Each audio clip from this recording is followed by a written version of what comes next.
those who work directly against the demon as exorcists become aware of his power. The devil does not like them one little bit. I was ordained actually on this very day with a monk who would become an exorcist. He's still quietly working away. He never made a noise. But there was one in our own community who was also made an exorcist, and the devil got his own back. He was a very good, faithful, young and holy priest and a pillar of our community, but he's no longer in the priestly ministry. Indeed, the Archbishop's secretary, who was helping at the ceremony as the Master of Ceremonies when I was ordained, he also was under attack, and he left the ministerial priesthood, a young priest, very energetic. And then another one who's in the picture of my ordination, who was ordained a little after me, also faced the demon and is no longer in active ministry. Also, one of the cantors, in fact the two cantors, but one was also our novice master and sub-prior in the community, came under attack, and he also has left the active ministry. And so we see how precisely the demon hits hard where he can find young energetic priests. Why is he so annoyed at the priesthood? Why is he so annoyed at the Catholic Church? We know why.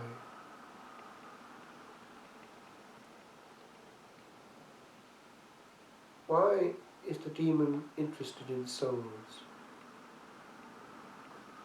He knows what a soul is, and he knows that he has power over that soul if that soul willingly opens himself up. That is the issue, the will.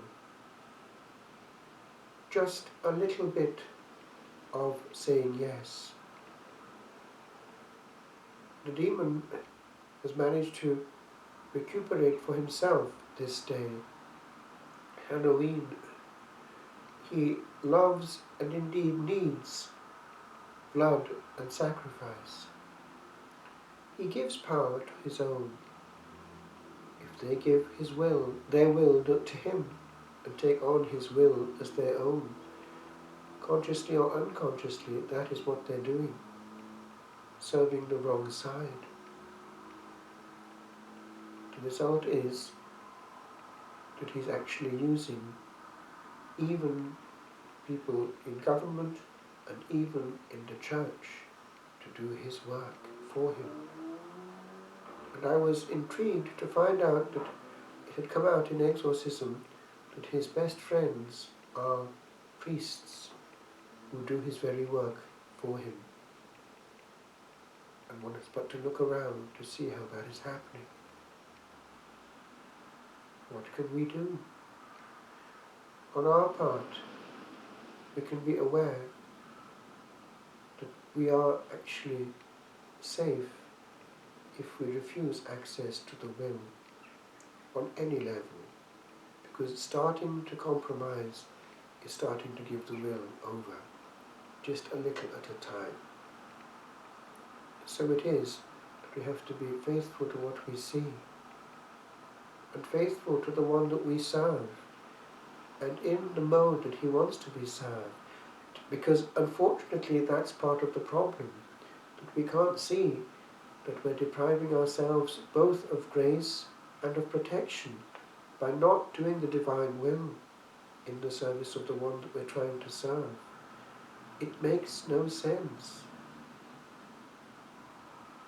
What distinguished the saints, those that we should be feasting on the eve of All Hallows? It was precisely the total submission of the will in such a way that the will was wedded, completely engaged, coupled with the divine will. Maximilian Kolbe had that wonderful formula. S sanctity exists when little v voluntas, will, is completely in all things equal to big V voluntas, the will of God. That means that we accept its manifestation right now, and we have no preference, complete indifference to anything but the divine will. And when that happens, the demon has no access, none at all.